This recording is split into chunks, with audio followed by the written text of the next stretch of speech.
Hello, ladies and gentlemen. This is the news bulletin over for you, Media Africa, with a beauty in the French language with you, Bala. Bon après-midi. Greetings to you, Dix Nabissé. Pour cette première partie en langue française, nous débutons du côté de la République démocratique du Congo.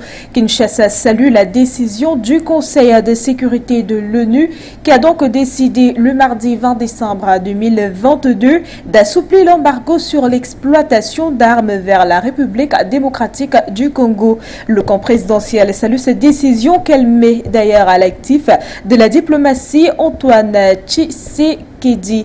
Cependant, d'autres raisons fondamentales et non négligeables auraient également pesé de leur poids pour donc faire réfléchir les Nations Unies. Et dans ce reportage, Assam Zili nous revient avec plus de précision. Le Conseil de sécurité de l'ONU a assoupli le régime de sanctions d'acquisition d'armes qui pesait depuis plus de 2 décennies sur la République démocratique du Congo. Cette mesure exigeait que le pays informe le Conseil de sécurité et ses 15 membres de toute vente d'armes ou d'aide militaire à la RDC. Du côté de Kinshasa, cette mesure a été saluée et est perçue comme une justice réparée, car la notification sur l'achat des armes était considérée comme un obstacle bureautique inutile. Si au sein du camp Tshisekedi, on salue la diplomatie du chef de l'État qui a fonctionné auprès des membres du Conseil de sécurité, pour certains observateurs, d'autres raisons majeures peuvent avoir favorisé la levée de ce verrou au sein de l'ONU. Il est important de relever que la MONUSCO est depuis plus de 20 ans au Congo dans le cadre d'un mandat international, à la fois en tant que force de maintien de la paix, en tant que force d'interposition. Malheureusement, avec dans le contexte actuel, nous l'avons d'ailleurs invoqué. Je voudrais ici convoquer les éléments de langage du secrétaire général des Nations Unies, Antonio Guterres, qui a affirmé il y a quelques mois que les groupes armés qui sévissent du côté de la République démocratique du Congo sont mieux armés que les casques bleus. C'est donc un constat d'échec, justement, de la mission des casques bleus de ce côté-là. Je pense que les autorités congolais devraient tirer toutes les conséquences de droit avec au sein l'assentiment, n'est-ce pas, du mandat international, notamment des Nations Unies. Ça, c'est la première raison pour ce qui concerne cette levée, n'est-ce pas, d'embargo sur l'identification d'armes qui vient d'être justement votée du côté du Conseil de sécurité des Nations Unies. La seconde raison, c'est quoi? C'est que nous notons que dans le contexte du multilatéralisme actuellement porté par d'autres pays émergents ou d'autres grandes puissances, la Russie est en train d'arriver actuellement au Congo, ce qui est une alternative justement aux autorités congolaises par rapport à la situation actuelle. Donc, la communauté dite internationale est donc sous pression.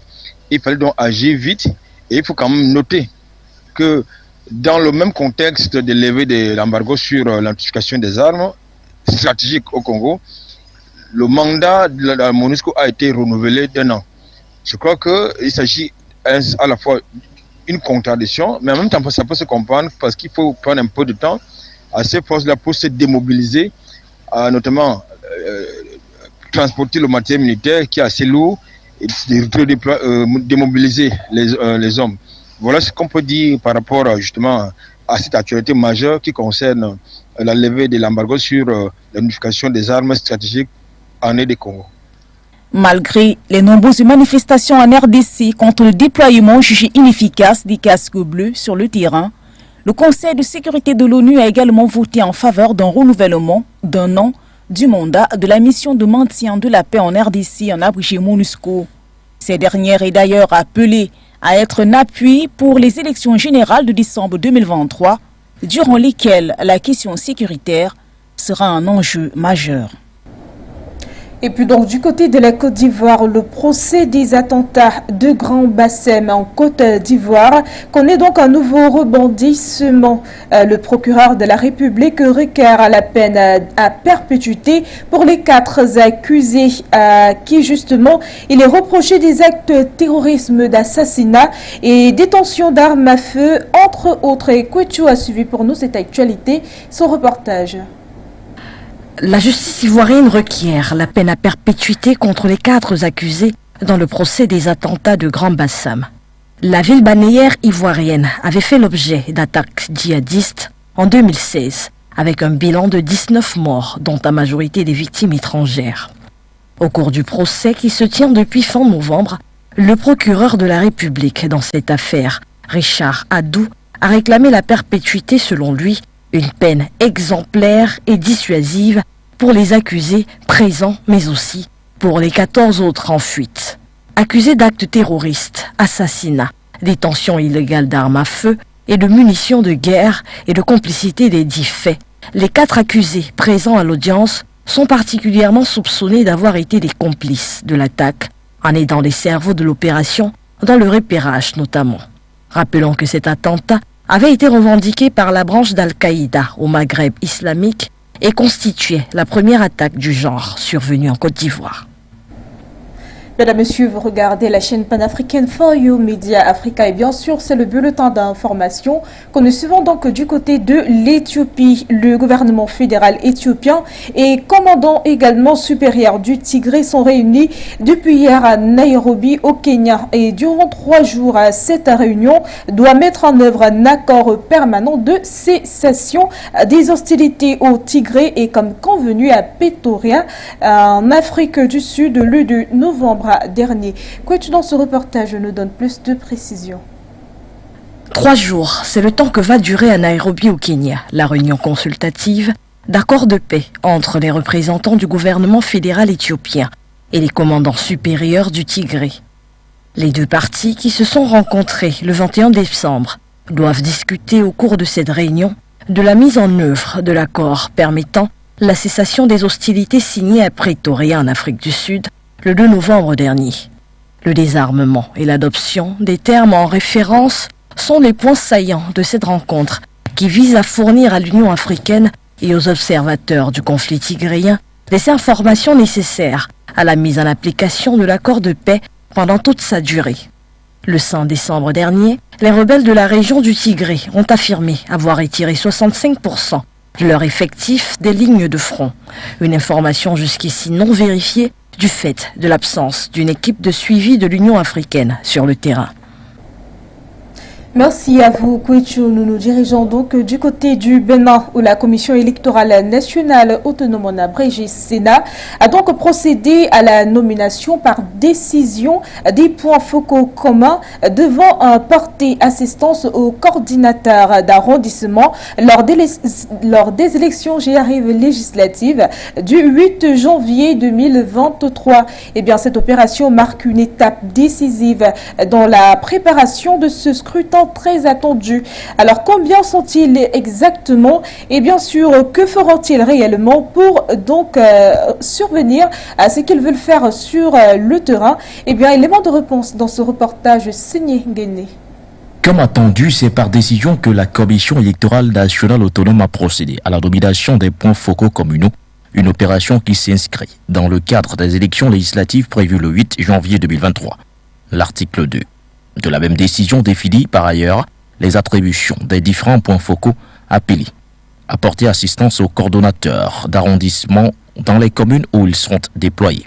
Concrètement, selon cet article, les tâches qui incombent au point focal communal sont la réception du matériel électoral au niveau du chef-lieu de la commune, la répartition du matériel électoral par arrondissement, la veille électorale au niveau de la commune, et le relais entre la Commission électorale nationale autonome et les coordonnateurs d'arrondissement.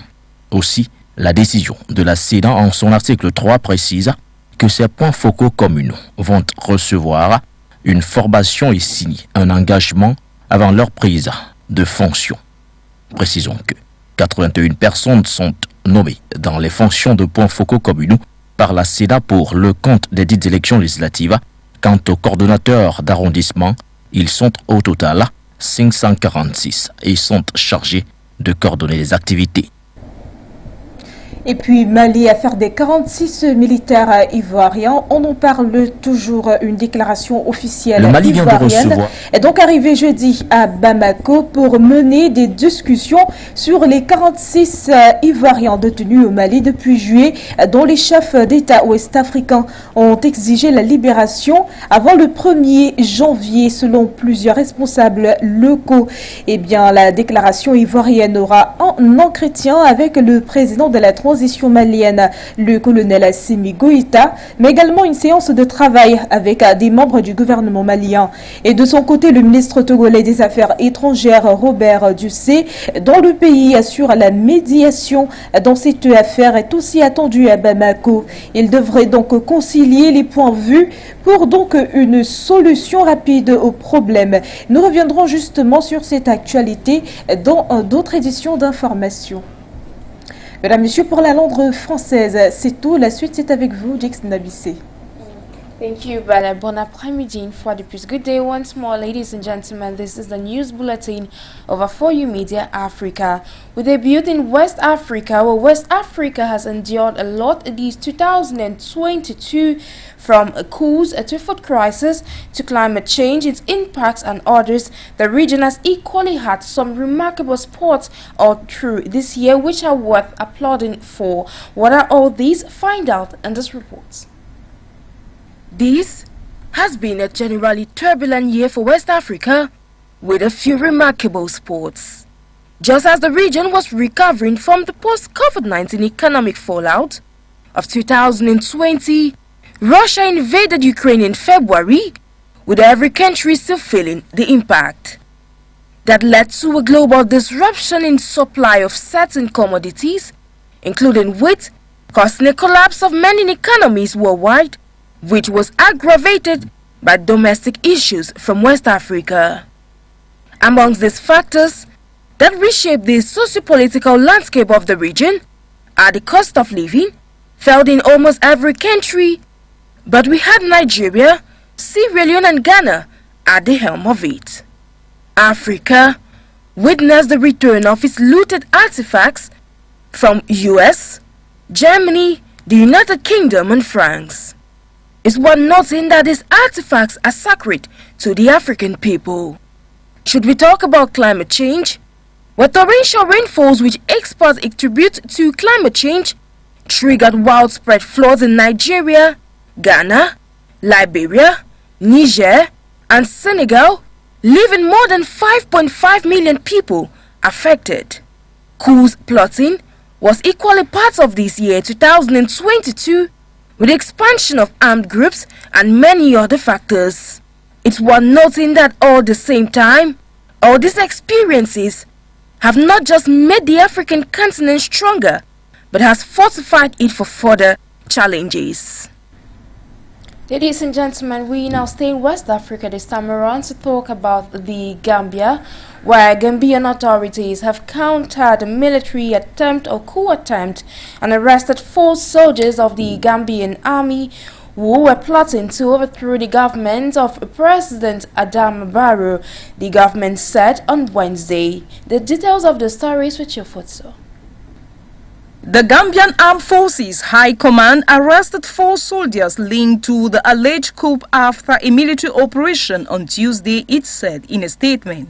Coup attempts are not uncommon in the Gambia, a tiny West African country of 2.5 million, almost entirely surrounded by Senegal, which is still reeling from over 2 decades under former President Yahya Jammeh, marked by authoritarianisms and alleged abuses.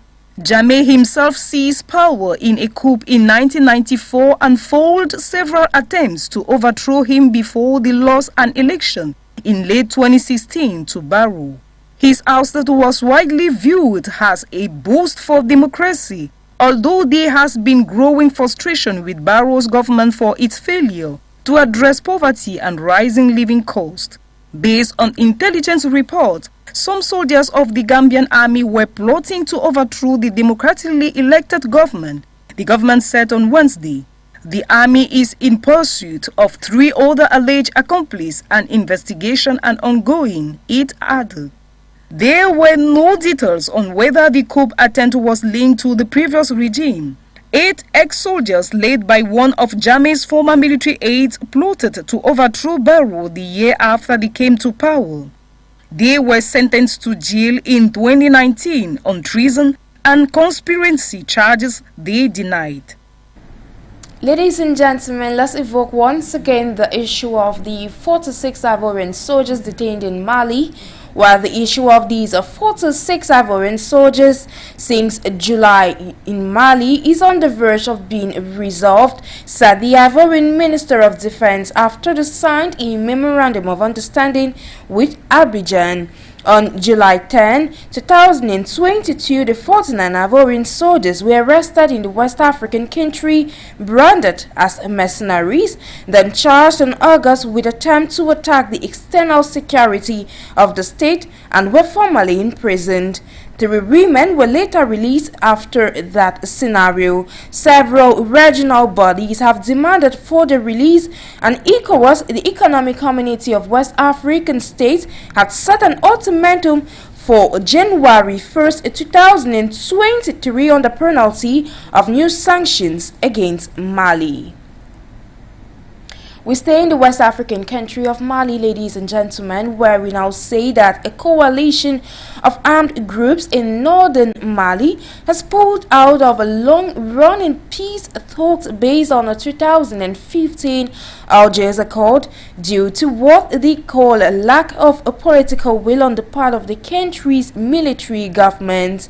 The coalition, called the Permanent Strategic Framework for Peace, Security and Development, acronym the CSP-PSD, said in a statement on Thursday they would only come back to the table if talks were held in a neutral country under international mediation.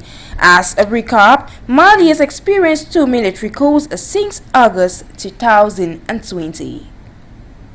From one region to the next, we'll now take you to the central part of the African continent to evoke the issue of the Democratic Republic of Congo.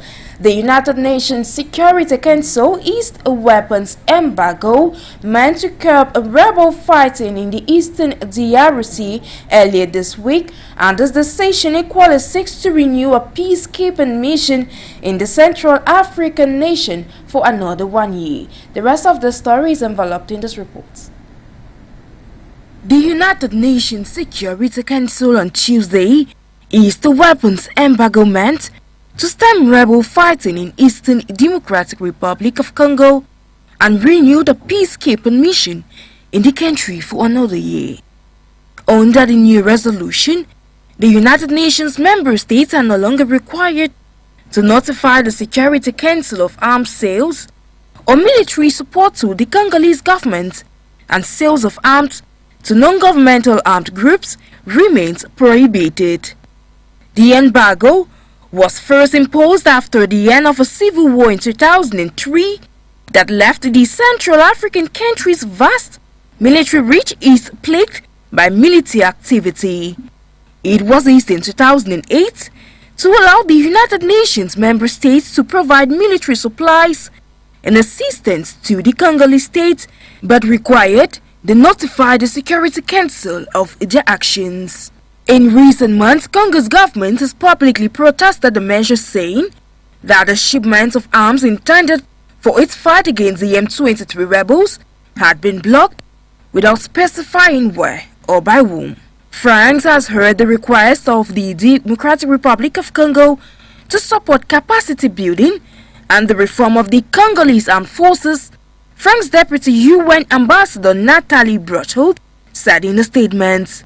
She added that the French drafted resolution was supported by Russia and China, which was among the countries that sell weapons and equipment to the DRC.